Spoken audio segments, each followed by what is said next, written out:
A few weeks ago, Superman fans got the news we've been anticipating ever since DC Studios announced that James Gunn, writer-director of the Guardians of the Galaxy films, The Suicide Squad, and Peacemaker, was taking over as head of creative for its soon-to-be rebooted movie franchise.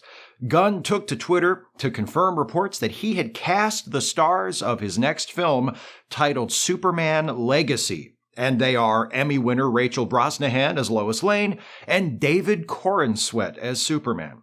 Personally, I find this encouraging news, and I'm even more intrigued to see Superman Legacy now than I was when I heard that Gunn is writing and directing it himself. But before I can talk about it in one of these videos, or any videos, I'll have to wait until the movie, exists. In the meantime, now that we know who the next actor to play Superman in live action will be, I thought it would be a good opportunity to talk about the first actor to really take ownership of the character on screen. He wasn't the first actor to portray Superman in live action. That would be Kirk Olsen, who played the character in a pair of movie serials in 1948 and 1950. But he was the actor who defined Superman for an entire generation of fans. That actor, George Reeves. A child of the American Midwest, much like Clark Kent, he was born George Brewer in 1914, not in Kansas, but a bit to the northeast in Iowa. After his parents separated, George moved with his mother first to Kentucky, then to Illinois, then finally to Southern California, where George studied acting at the Pasadena Playhouse in the 1930s. His first credited role in a feature film came in 1939, when he played one of the Tarleton twins, who were among the suitors of Scarlett O'Hara in Gone with the Wind. After that followed a few years of supporting roles in mostly B-movies for Warner Brothers, 20th Century Fox, and Paramount. In 1943, after appearing in the war film So Proudly We Hail with Claudette Colbert, Paulette Goddard, and Veronica Lake, Reeves joined the Army Air Force, where he continued to act, first on stage and then in training films produced through the 1st Motion Picture Unit. When the war ended, Reeves went back to acting in low-budget movies with the occasional role in something more prestigious, a small part in From Here to Eternity, for example. Then, in 1951, he was offered the role of Superman, which, after 12 years as a professional actor, at the age of 37, would make him an overnight success. The Adventures of Superman TV series shares a lot in common with the Adventures of Superman radio series that ended its run just a few months before production began on the TV show. Like the radio show, the TV show centered on a 4-character ensemble of Clark Kent/Superman, Lois Lane, Jimmy Olsen, and Perry White, with semi-regular assistance from Inspector Henderson. Like the radio show, the TV episodes were almost all originals written specifically for the show rather than adaptations of comic book stories. The TV show even had the same sponsor as the radio show had during its peak, Kellogg's. All of which makes sense. The Adventures of Superman radio show ran for 11 years and, in its heyday, was one of the most popular shows on the air. Why wouldn't the producers of the TV show want to emulate it? But there's one more thing the TV show has in common with the radio show, which, for me, is the most important of all. Its characterization of Clark Kent. I don't know how familiar George Reeves was with the Superman radio show when he accepted the part, but either by intention or coincidence, he plays Clark Kent on TV a lot like Bud Collyer plays him on the radio. And I mean that as a compliment, because it's one of my favorite takes on the character. As interpreted by George Reeves, Clark Kent is a smart, serious, take charge kind of guy. He's a far cry from the shy, clumsy, comical Clark most fans my age remember fondly from the Christopher Reeve movies. The George Reeves version of Clark is so effortlessly competent that the description of him in the show's opening narration as a mild-mannered reporter and the regular complaints from other characters, mostly Lois and Perry, about how weak and cowardly he is, play almost like meta jokes, as though Clark is the only one who doesn't know he's supposed to be a spineless wimp, the only one not sticking to the script. Clark does occasionally feign fear or forgetfulness to account for why he isn't around when Superman shows up, and sometimes insists on his own uselessness when Lois or one of the others seems to be getting suspicious about where he's always disappearing to, but for the most part he's sharp and bold, with a wry sense of humor and a relaxed, confident bearing. And he seems like a good reporter. Within the absurd reality of the show, anyway, very little of what Clark, Lois, or Jimmy do in the course of their adventures resembles actual journalism, but at least Clark always seems to know who to talk to and what questions to ask. Reeves's performance maintained that mixture of self-assured seriousness and approachable geniality when Clark took off his glasses. Naturally big with an assist from a padded costume, Reeves as Superman was an impressive figure. Because of the show's low budget, we rarely get to see Superman using his more fantastic abilities, and the visual effects used to make Superman fly appear primitive to us today, though they are a significant improvement on the serials, which simply switched to animation whenever it was time for Superman to take to the sky. But none of that really matters. The only visual effect the show really needs to succeed is George Reeves himself. As portrayed by Reeves, Superman is energetic, explosive. When it's time to fly away, he charges across the frame, jumps, lands on both feet, and leaps off camera. There was usually a hidden springboard for George to jump on that would propel him through a window or up and out of a shot. The entrances are just as exciting. A bar would be positioned outside a window for George to grab hold of and swing feet first into the room as though he'd just streaked across the city at super speed to get here. When a thug pulls a gun, Superman patiently lets the guy empty it out, then snatches it away and crushes it in his hand. If he needs to tie up a crook until the police arrive, he reaches for a nearby floor lamp and wraps it around the guy. And then there's his signature move. When his friends, usually Lois and Jimmy, are in need of a last-second rescue, Reeves's Superman bursts through the wall, a wrecking ball in a cape, demolishing wood, bricks, stone, anything else in his path to save the day. There's more to Reeves's Superman than dynamic physicality, however. Like his alter ego Clark Kent, this Superman is all business. When time is of the essence, which it often is in these 30-minute episodes, he is driven, determined, often impatient with friend and foe alike. If there's something he needs to know, just tell him so he can get going. But when the moment calls for it, he's also calm, gentle, reassuring. When Christopher Reeve played the role a generation later, his Superman referred to himself as a friend. George Reeves's Superman is also a friend, but a particular kind of friend. He's fatherly. To the children who watched him by the millions every week, he was the embodiment of the adult they could go to with their troubles. The parent or grandparent, the teacher, the guardian, who would always help them, who would always understand. He's a role model. To him, the American way isn't just an empty patriotic slogan. It means fighting for an America that is tolerant and inclusive and fair. He's compassionate and honest and rational. Some of my favorite episodes involve Superman exposing villains who exploit the superstitions of others. Like his predecessor on the radio, Reeves's Superman mostly concerns himself with small-scale threats. Across 6 seasons and over 100 episodes, the Superman of The Adventures of Superman never encounters Lex Luthor or Mr. Mxyzptlk or the Ultra-Humanite or any of the other memorable villains who had challenged Superman in the comics. Nor does he face the Atom Man or the Scarlet Widow or Der Teufel or any of the other foes introduced in the radio show. Instead, Reeves's Superman chases after bank robbers, jewel thieves, counterfeiters, criminals just out of prison looking for revenge against Clark or Lois or Perry, along with the occasional murder mystery or mad scientist to keep things interesting. The focus on smaller stories with lower stakes works well for the series, as it would for subsequent live-action Superman TV series. Every once in a while, the George Reeves Superman would be called upon to save the world, The best example being the classic second season episode Panic in the Sky, where Superman temporarily loses his memory while attempting to prevent a giant asteroid from colliding with Earth. But generally speaking, the sphere of the show was limited to Metropolis.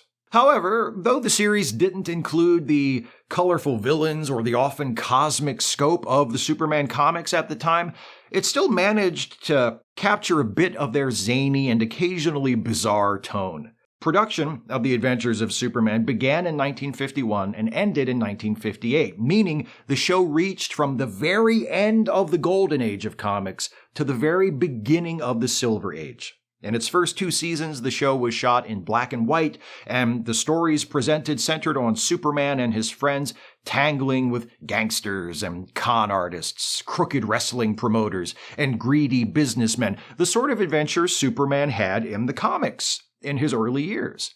Then, beginning with its 3rd season, the series switched from black and white to color, and from that point on, things got wacky. In the first color episode to be broadcast, through the time barrier, Clark, Lois, Jimmy, Perry, and crime boss Turk Jackson are transported 50,000 years into the past, along with eccentric inventor Professor Twiddle, who created the time machine. After spending a few days living like the Flintstones, Superman, who accounts for his presence by explaining that his superpowers allowed him to travel back in time, helps Professor Twiddle modify the time machine for a return trip, and everyone goes home, including Turk, who had hoped to remain in the past in order to avoid going to prison for his crimes. Not every color episode is that outlandish, but there are some doozies to be sure. For example, Season 4's The Big Freeze, where Superman is frozen to a temperature of 2,000 degrees below 0 Fahrenheit, which robs him of his superpowers. And no wonder, that temperature is over 1,500 degrees colder than absolute zero. Season 5's The Phony Alibi, in which a gang of thieves are able to commit robberies hundreds of miles away thanks to an invention that allows them to transport themselves along telephone lines. And Whatever Goes Up, also from Season 5, in which Jimmy Olsen decides to take up chemistry as a hobby and invents an anti-gravity formula. Of course, the radio show boasted its share of outlandish elements too. Perry White had an alien housekeeper who spoke only in rhyme, let's remember. So that's yet another thing the radio and TV versions of The Adventures of Superman have in common. Fortunately, one point on which they do diverge is their handling of the character of Lois Lane.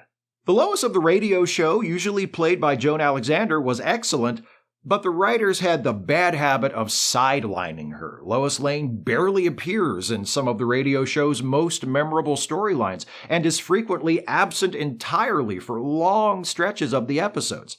Not the case with the Adventures of Superman TV series. Lois Lane appears in every episode. And more than that, the series shows us not one, but 2 classic takes on the character. Phyllis Coates plays Lois in Season 1. Like George Reeves, Coates had built up a resume of mostly background work and supporting roles in low-budget features and short subjects before being cast in what would become her best-known role. She plays Lois as a serious, focused reporter. Her fearless, sometimes reckless pursuit of her stories frequently lands her in trouble, from which Superman has to rescue her, but she doesn't come off as a damsel in distress. And her interest in both Clark Kent and Superman leans decidedly more professional than romantic. Not expecting the series to be a hit, understandably so, it had trouble even finding a sponsor at first, Coates took other work after filming on the first season concluded. Consequently, she was unavailable to return to the role when The Adventures of Superman started production on Season 2. And that's a shame. I really like her Lois. But the producers were able to find a suitable replacement, and someone with experience to boot. Noel Neil. Neil was actually the first actor to ever play Lois Lane in live action, having co-starred as Lois alongside Kirk Alin's Superman in both of the theatrical serials. Once she was cast in the TV series, she became the definitive Lois for an entire generation of fans, as synonymous with her character as George Reeves was with Superman. Lois, as played by Neil, is softer than Coates' version, more romantic, more obviously taken with Superman, and much more preoccupied with the possibility that Clark Kent and Superman were one and the same.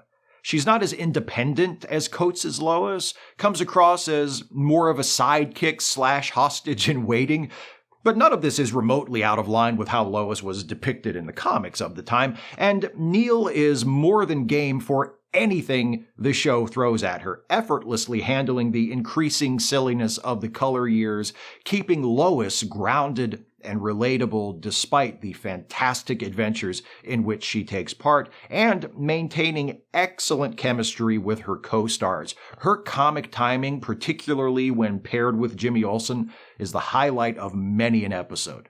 It's no wonder millions of fans who grew up watching this show still consider Noel Neil to be their Lois.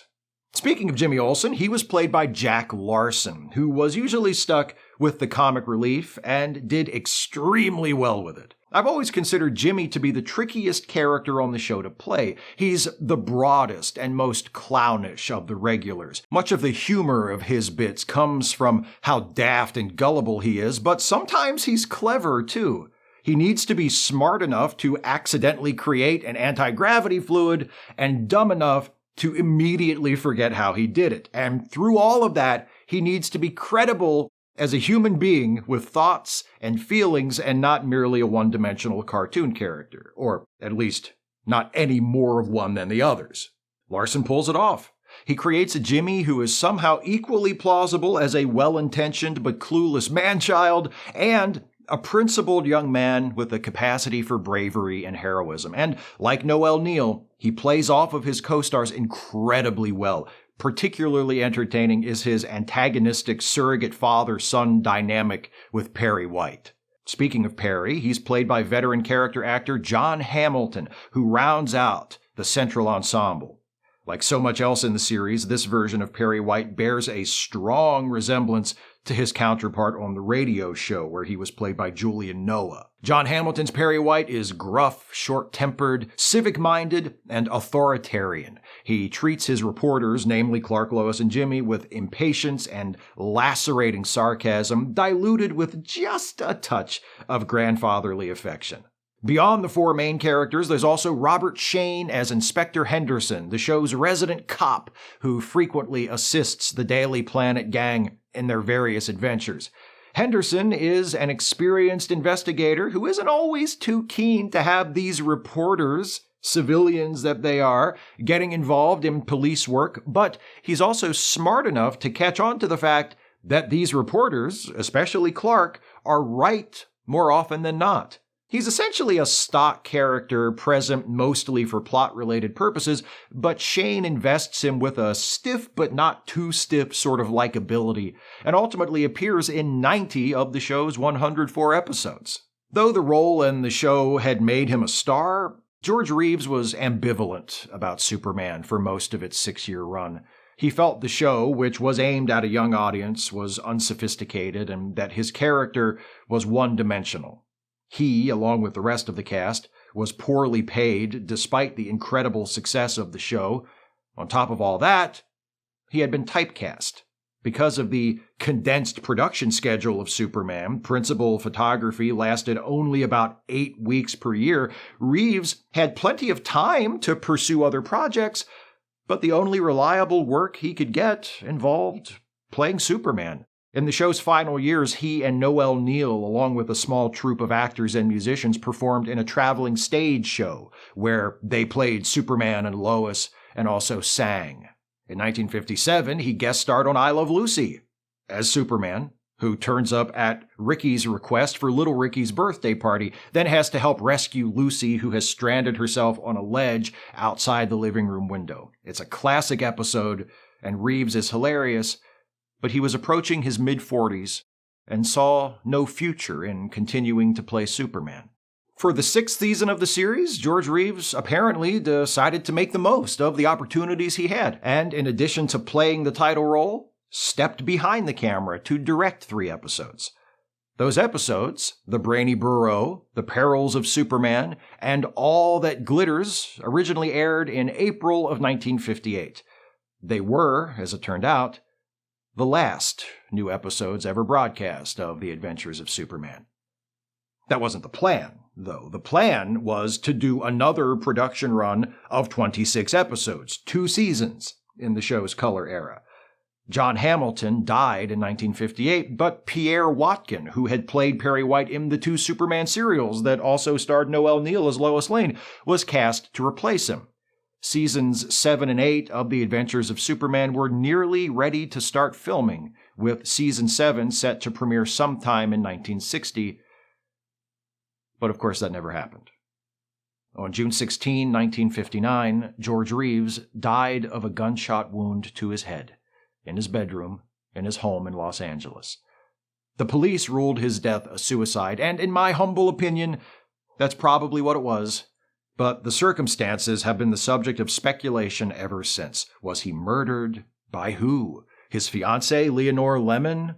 The mob-connected husband of his former longtime girlfriend, Toni Mannix, who he'd split from the previous year? The only person who we know was in the room when George Reeves died was George Reeves. And for that reason, we'll never know to a certainty what happened. But this video isn't about how George Reeves died. It's about the work he did while he was alive. He grew to resent Superman, to view the character as a stone around his neck, perhaps even to wish that he'd never played the character at all. And I understand why, and I sympathize. But I'm also grateful to George Reeves for the Superman he gave us. A Superman who embodies the values of truth and justice and the American way, not as it is or ever actually has been, but as it ought to be. Its might tempered by mercy, its power channeled toward the aid and protection of those most in need, its ire raised by corruption and abuse and exploitation. The Superman George Reeves gave us is strong, smart, witty, charming, and kind. He's the parent we would all run to when we need to be shielded or sheltered.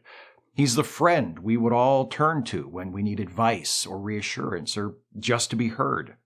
He's the hero we would all look to when the odds are against us and the world seems dark and hopeless. He's my father and my grandfather. He's my coach, my favorite teacher. He's that safe, supportive grown-up when I was a kid who, no matter how bad a day I was having, could make me feel like everything was going to be all right, with nothing more than a wink and a smile. I can't honestly say that I wish George Reeves had never played Superman. What I do wish is that Superman would have been as good to George Reeves as George Reeves' Superman has been to me. Because when I describe him like that, I don't know about you, but to me, he kind of sounds like the best Superman ever.